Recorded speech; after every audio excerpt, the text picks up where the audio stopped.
Gaafii isin gaafadha. Gaafii kana dhugaa yookaan soba jedha. Nama kana ni argitan.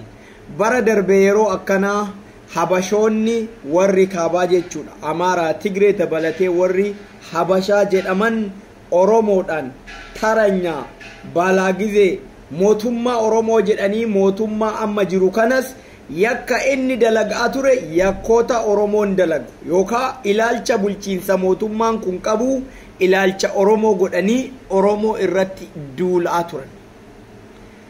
Erga Jawaar Mohammad gadi bahee dhugaa Oromoo dubbate ilaalchi Oromootis kanan taane mootummaan kunis Oromoo akka ajjeesaa jiru ajjeesuyyuu Oromoo irraa akka eegale eega inni gadi bahee dhugaa san dubbate jechoonni taranyaa balaagizee mootummaan kun mootummaa Oromooti jedhee habashoonni akkasitti yaadaniif ittiin nu arrabsaa turan sun jijjiiramee jira moo jijjiiramee hin jiru?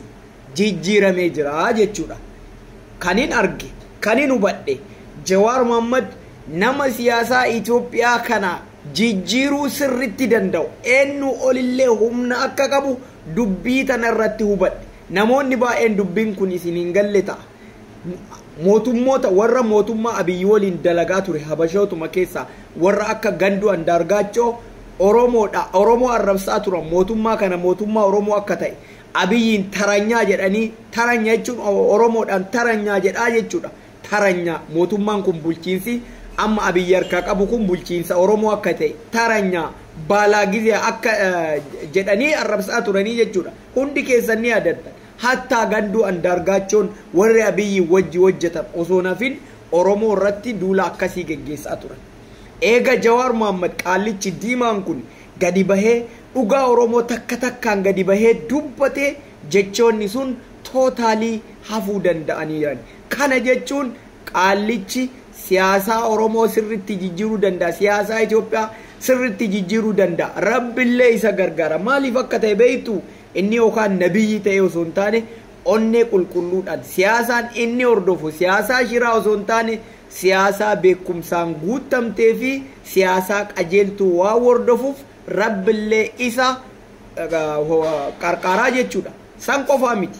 Siyaasaa Itoophiyaa yeroo baay'ee irra deddeebi'ee wanni inni dubbatu bakka Abiyyi hin dhaqqabnetti harkaa saqqallee jirra yookaan fannifnee jira jedhee wanni inni dubbatuuf tanuma fa'aaf dhugaadha. Yoo kana laalte amma warroonni ilaalcha akkasii qaban sun mootummaan kun mootummaa Oromoo akka hin ta'in bulchiinsi mootummaa Abiyyi ka ummata fixaa jiru kun ilaalcha Oromoo akka hin ta'in hubatanii waan jiraniif tootaalii jijjiiree jira jechuudha qaallicha rabbitu eebbisee viidiyoo kana immoo laayik sheer gochuun dagatina.